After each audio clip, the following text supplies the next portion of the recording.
3 milyon som da alan var ama insanların alım gücü yüksek tabii ki de. Vatandaş ülkesini değiştiriyor, başka bir ülkede yaşamaya başlıyor'nun merak edilenleri çok olur. 12 bin dolara olan biraz daha yüksek modeli var. Mesela her yemeğe maydanoz. Konuşmaların hepsini Türkçe'ye alıştırdım ben. Yani hepsine Türkçe öğrettik. Buraya yolun nasıl düştü? Vallahi bizi Özbekler buldu. Şu horoz Türkiye'nin yumurtasından. Şurada bir tane beyaz var. Özbek çalışan işçiyle Türk çalışan işçinin arasında fark var mı? Düğün başlangıcı bir yemek olur sabah 5'te. Şimdi o sabah yemeğine erkekler gider. Yani İstanbul'da yapamadığımız hayatı, yaşayamadığımız hayatı burada yaşamaya karar verdik. Özbekistan sokaklarındayım. Türkiye'nin lider su arıtma markası Aura Sebilon Unique sunar.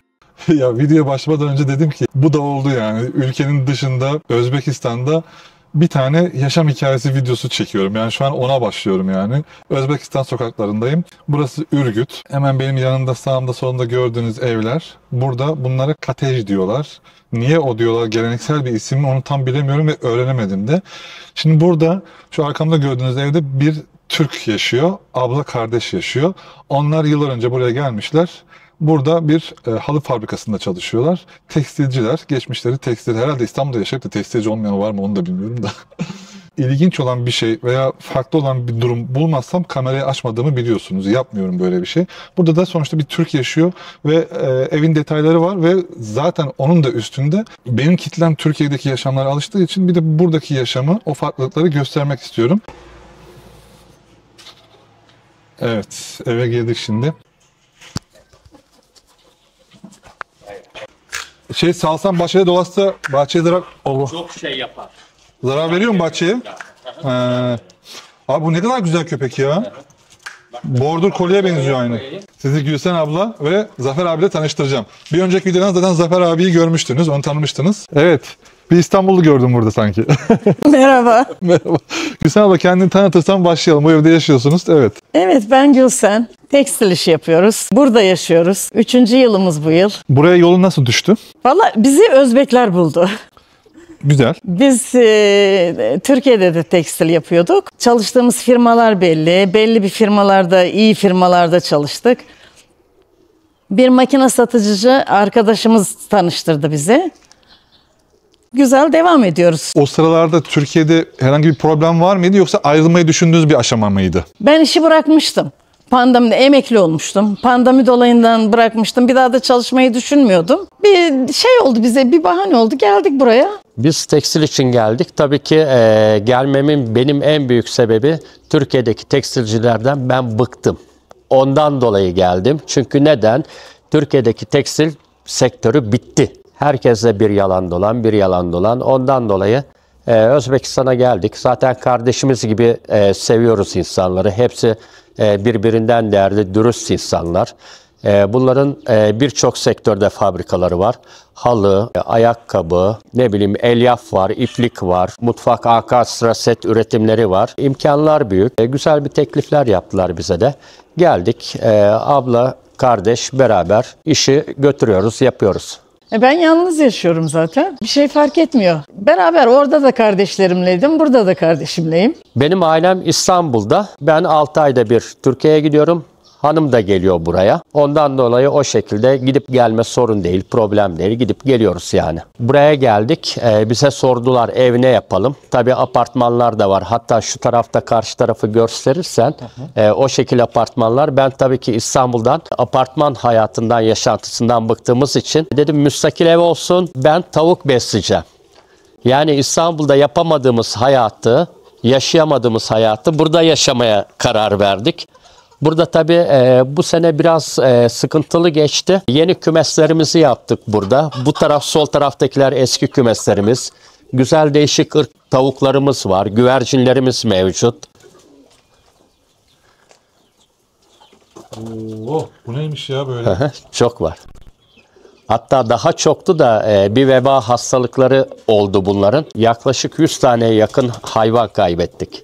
Abi şunlar sanki böyle vitrinde oturuyorlar, kendilerini sergiliyorlar. Evet Bak öyle. buradayız diyorlar yani. Şimdi mesela şu tünekler var. Bu yaz gittiğimde tünekleri Türkiye'den getirdim. Burada yok. Burada yok. Yok. Pahalı değil, yok. Bazen bazı şeyler pahalı olabilir veya yok olabilir. Şimdi her şey Türkiye'de hayat zaten pahalı olduğundan dolayı burada çok ucuza bunları mal ettim. Şunları ben 650 TL'ye 6 tanesini aldım. 100 TL falan olmuş oluyor. Ama 100 TL'ye aldığım şey Türkiye'de 6.000 liraydı. Tabii bu karşılaştırmaları da yapıyorsun yani. Hani ben alıyorum bu fiyata ama acaba Türkiye'de nasıl? Ben mesela verdiğim karışık tavuk yemi burada 6,5 liraya alıyorum. Türkiye'de 24 lira, 26 lira. Belki de şimdi 30 lira oldu yani. Sosyal olarak nasılsınız? Yani kafanız rahat mı? Mesela tabii ki her şey çalışma ve işte böyle bir rahat evde oturmak değil.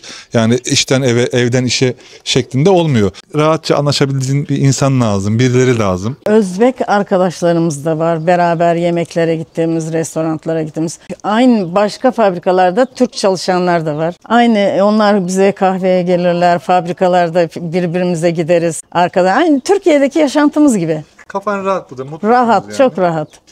Yakın arkadaşlarımız var. Patronlarımız patron gibi değil, abi kardeş gibiyiz. Gerektiği zaman gerektiği şekilde hep beraber gideriz. Hep birlikte yeriz, içeriz. Hiç problem değil. Yani Türkiye'deki yaşantıların aksine daha burada sosyal bir yaşam var. Burada ben geleliden beri yani artık özür diliyorum hani midemi bozdu. İzleyicilerden de midem bozuldu çok fazla et yemekten. Hatta bir tane takipçim bana demişti ki Instagram'da ya Murat safra keseni orada bırakabilirsin falan demişti. Yani her şeyde et kullanılıyor. Böyle bir kültür var doğal olarak. Bu çeşitliliği de seviyorum bu arada. Sen hani sebze yemeği tarzında veya ne yapıyorsun?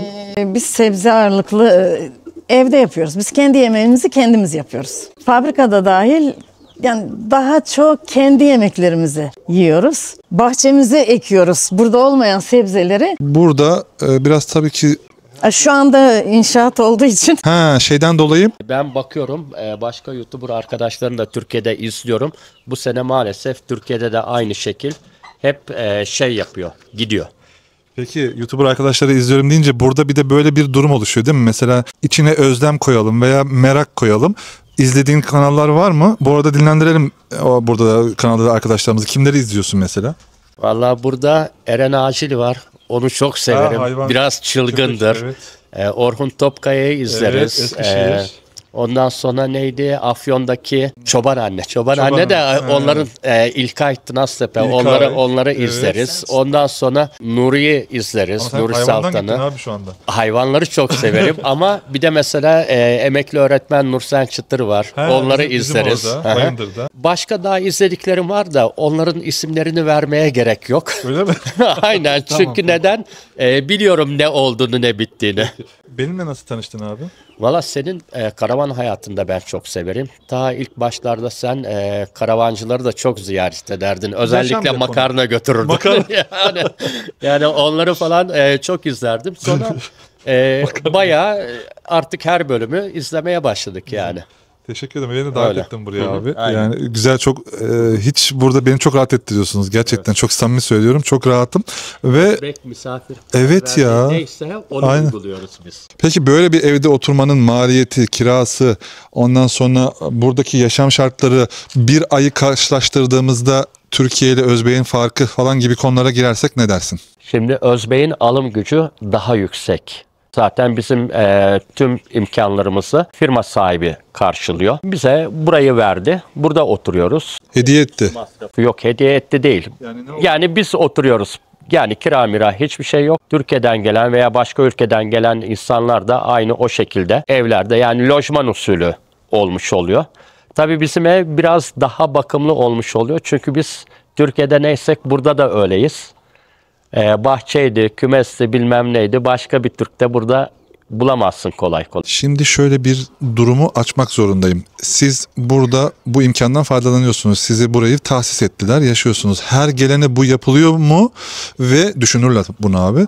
Sizin özel durumunuz var mı? Ondan dolayı mı siz burada böyle bedava oturuyorsunuz abi? Şimdi her gelende böyle bir şey yapmazlar ama firmalar kendi aralarında olduğu zaman yani iyi bir çalışansan her türlü imkan sunulur. Çok güzel. Peki senin ne masrafın var burada abi? Var mı? Burada benim hiçbir masrafım yok. Sadece burada Sıfır masrafımız. Elektrik, su? Hepsi firmaya. firmadan Benim burada sadece tavuklara yem alıyorum o kadar. İlaç alıyor mu? Bu arada şey satıyor musun? Yani yumurta mı satıyorsun? Yok yok satmıyorum ben. Arkadaşlara veriyorum yumurtaları. Bunu biraz böyle keyif için falan. Keyif için yani. Çocukluğumuzdan beri bizim bahçemizde tavuk çeşitleri olmazdı. Ama şimdi buraya geldik. Tekrar yapalım dedik. Her imkan olduğunda tekrar uygulamaya geçiyoruz. Bunların cinsleri neydi abi? Şimdi bunlar hatta yumurtalar da var. Bunlar çok güzel bir orman tavuğu. Yumurtalar orada, evet. Öyle. Yumurtalarını Türkiye'den getirdim. Burada normal köy tavukları var. Şu an tabii hep tüy döküyorlar ondan dolayı. Burada hatta bir tane şu horoz Türkiye'nin yumurtasından. Şurada bir tane beyaz var. O beyaz da Türkiye'den gelen yumurtalardan. Burada da şu yukarıdakiler koşun ırkı. Sanki yerden bitme. Öyle paçalı. Şu an hep tüy dökümündeler. Fakat şunlar kara şehzade dedikleri. Bunların horozları 5,5 kilo oluyor. Tavukları 4,5 kilo civarı. Bunlar çok farklı. Buranın. Sen keyif anlamında... Oo, ledler yandı. Burası akşam ne olur ha, güzel olur burası. Sen keyif anlamında şey yapıyorsun değil mi abi? Evet keyif yani zevkimiz açısından. Yumurta birikir arkadaşlara veririz yani.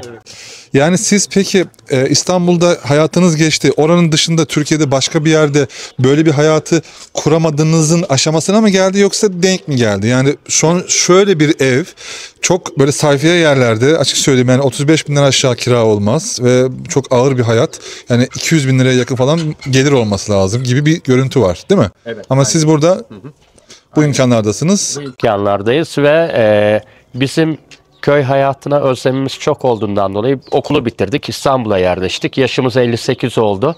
Yıllarca İstanbul hayatında beton yığınların içinde geçti. Hep böyle özlem oldu. İş konusunda yapıyoruz.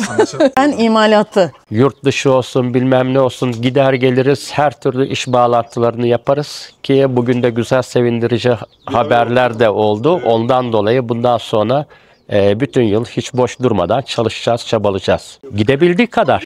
Sağlığımız el verdikçe buradayız. Ve insanlara öğretmeye çalışıyoruz, göstermeye çalışıyoruz. Onları yetiştireceğiz. Peki abla yıllarca yöneticilik yaptın hem Türkiye'de artık buradasın Özbekistan'da. Özbek çalışan işçiyle Türk çalışan işçinin arasında fark var mı? Şimdi muhakkak var tabii ki. Bir kere kültür farkımız var. Ondan dolayı da kaynaklanıyor bazı şeyler anlaşamadığımız ama şöyle ağır işçilerimiz biraz ağır. Türkiye ile farkı Türkiye'de daha çekirdekten yetişiyorlar.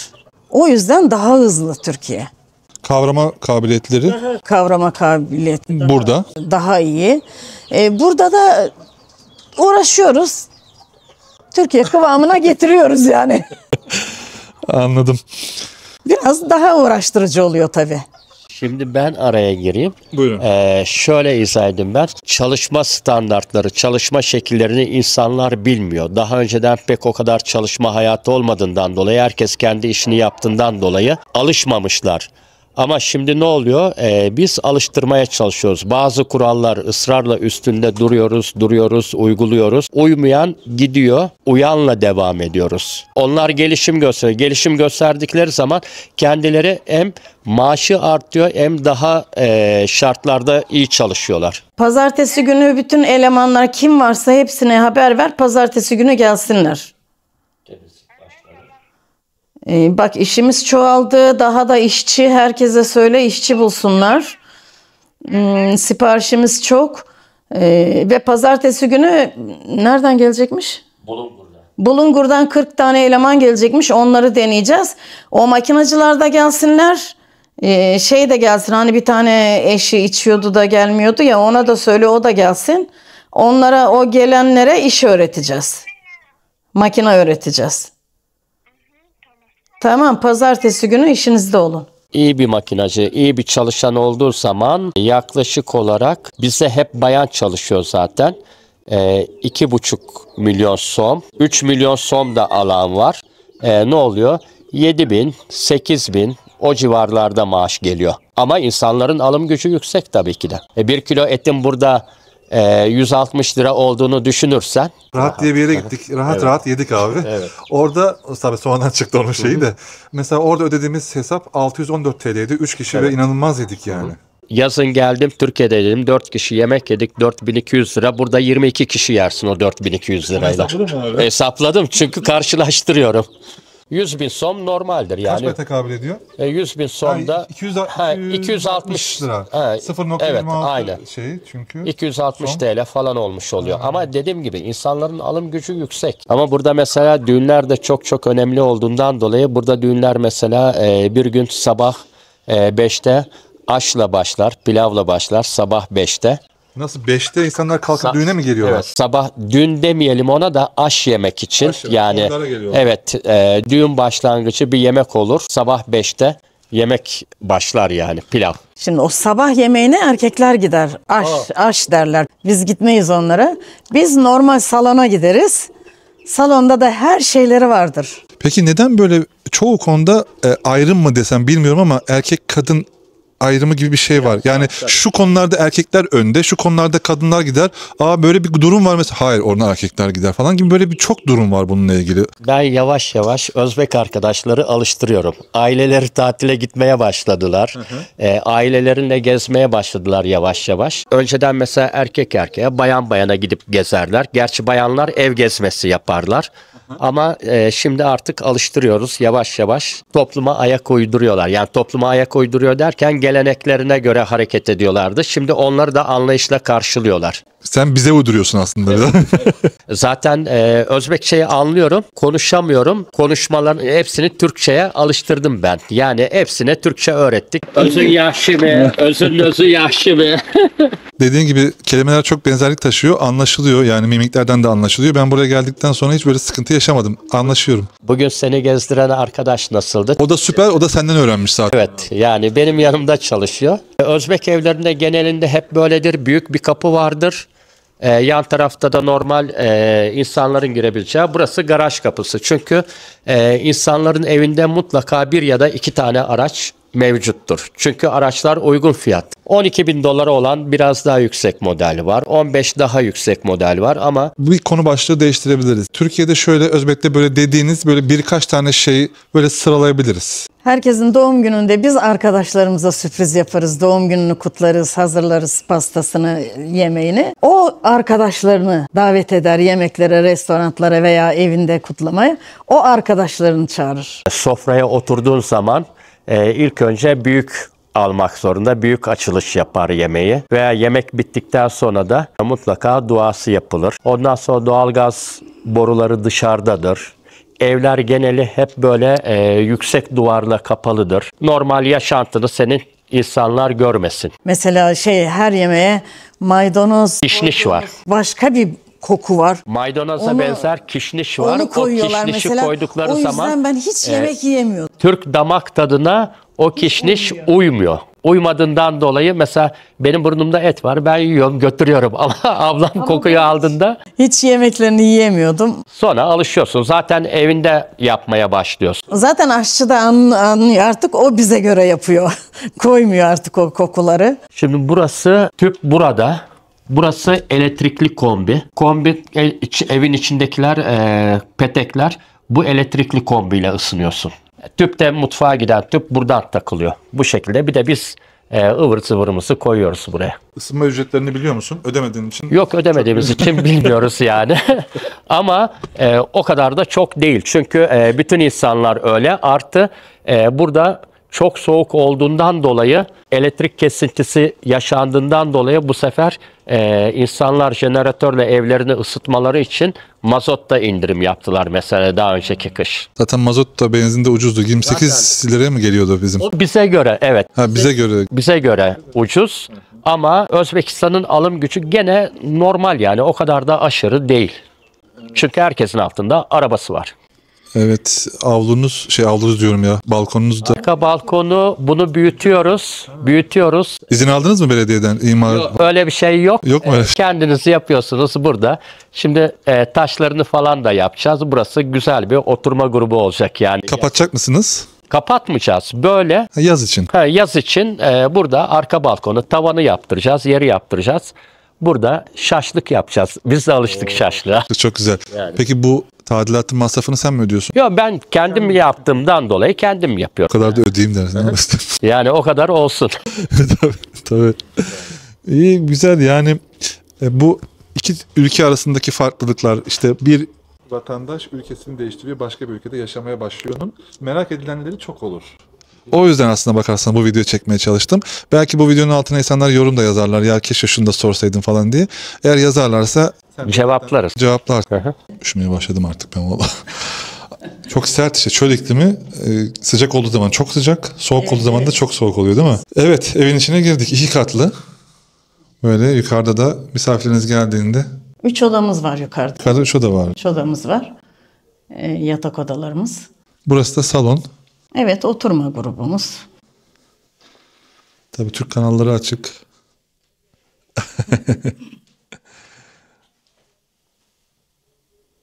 Evet.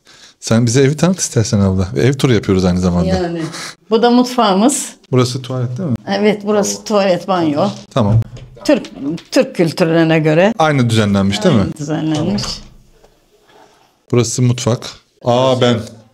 Özbekçe şeyi var. Benim kızım, özledim. Allah'ım ya Rabbim. Sen bu videoyu izlememiş miydin abi? Ben... Bunu izlememiştim. Onun için fırsat İyi, tamam bakalım. Öyle. Burada kuşlarınız var. Döndük Gülsen ablanın mutfağına. Hadi buyur işte. Ne yapıyorsun? Burada yemekler yapıyorsun. Kendi yemeğimizi kendimiz yapıyoruz. Burası da şeye çıkan, Kona çıkan ya. o kaçak olarak yaptığınız yere çıkan. Büyükşehir Belediyesi gelip yıkmaz. Buraya Semerkant'a bağlı Ürgüt burası değil mi abi? Aynen. Burada 2 tane televizyon var. Kafa yapılarınız farklı diye mi, yoksa orası mutfak burası oturma odası diye mi? Yok. Benim daha çok mutfakta geçtiği için evde olduğum zaman işten sonra mutfakta bir tane var. Yemek yerken orada yemeğimizi yiyoruz. Sonra hep beraber gene buraya geçiyoruz. Buradakini de izliyoruz. Kafa yapılarından değil, aynı izliyoruz. Şimdi mesela bir örnek daha vereyim sana burada. Bizim eskiden maaşlar elden ödenirdi. Sonra resmi olarak artık bankalara geçti. Bankalardan ödeniyor. Ama burada tamamen elden ödeniyor maaşlar. Banka sistemi o kadar gelişmiş değil. Maaşları kartla alınmıyor. Parasını bankadan çekemiyor. Ki nasıl topluyorsun? Maaş günü abi, o bir de çok fazla para yani, o milyon var hala sizde burada, yani Özbek'te. Milleti topluyor musunuz abi? Nasıl yapıyorsunuz? Şimdi bizim bölüm olarak biz ne yapıyoruz? Önceden hazırlıyoruz. Şu kişi bu kadar alacak, bu kadar alacak hesaplanıyor. Ondan sonra hemen çabucak bir şekilde parasını verip imzasını attırıyoruz. Parasını verip imzasını attırıyoruz. Başka bölümler farklı veriyor. Bir kişi sayıyor, bir kişi imzalattırıyor, ediyor. Öteki bakıyor kaç para alınacak, bu kadar alınacak. O şekilde atıyor. Abi poşetin içinde falan mı veriyorsun? Nasıl yapıyorsunuz? Bir sürü para. Şimdi bazen beşlikler oluyor, onluklar oluyor. Poşet kendileri getiriyor zaten. Verdiğimiz zaman poşetle paralar taşınıyor yani. Yani zaten herhalde kredi kartı da çok fazla geçmiyor burada. Geçiyor. Geçiyor da az yani. Az. Kültüründen bahsediyorum. Evet, aynen. Çünkü her şey elindeki parayla, peşin parayla. Türkiye'deki gibi aman ben geçinemiyorum, kredi kartına yükleneyim, böyle yapayım, öyle bir şey yok burada. Abi o zaman şöyle bir paket yapıyorsunuz mesela. Evet, aynen. Herkese veriyorsunuz, o imza atıyor, alıyor gidiyor. Hı hı, öyle. Arabasının arkasını dolduran müdürler var mı? Yani şöyle, şundan dolayı söyledim abi. Yani çok para alıyor da arabanın arkasını dolduruyor. O şekilde yok ama arabanın arkası full dolu bir şekilde gelip çalışan işçilere maaşlar veriyor. Düşünsene 650 tane çalışan işçi var bizim fabrikada, çorap ve çamaşırla birlikte. Ne oluyor? 650 kişinin bir bagajı kaplıyor. Ama o para da sonuçta bir bankadan çekiliyor. Tabii. Şirketin parası bankada sonuç itibariyle. Hı hı. Büyük bankalar var değil mi? Böyle adından söz ettiren bankalar. Bankalar da var ama burada biraz da şöyle bir şey var. Banka, havale, mavale olayları o kadar gelişmediğinden dolayı mesela Buhara'dan para gelecek, otobüse veriyorlar ya da taksiye veriyorlar, para geliyor, alıyorsun. Taşkent'te para gidecek, taksiye veriyorsun, parayı götürüyor. O kurye, aradaki kurye çok değerlidir. Çok güvenilir birisi olması lazım. Aynen. Ama zaten burada insanlarda öyle bir düşünce, art niyet aklının ucundan geçmez. Dedim ya, buraya geldim geleli tezatlıkları çok fazla yaşadığım bir ülke oldu burası. Öyle hatırlayacağım. Onun dışında mesela bugün biz çekim yaparken, arabayla gezerken araba hep böyle kapısı açık, camı açık, yani çok rahat bir şekilde. Zaten şurada şöyle bir Araba park etme kültürü de yok. Gelirler pat ortaya bırakır gider. Orada yanına bir araba daha yanaşsın mı yanaşmasın mı yok. Yolun ortasında iner gider yapar işini. 2 şeritli gibi gözüken ama 23 şeritli olan yollar var. Yani herkes her yerden gidebiliyor. Özellikle Damaslara çok dikkat etmek gerekli. Adam sola bakar, direksiyonu sağa kırar. O nasıl oluyor abi ya? Öyle, çünkü bir yolcu varsa sağda yolcuya bakar, soluna bakar ama sağına bakmadan direksiyonu kırar.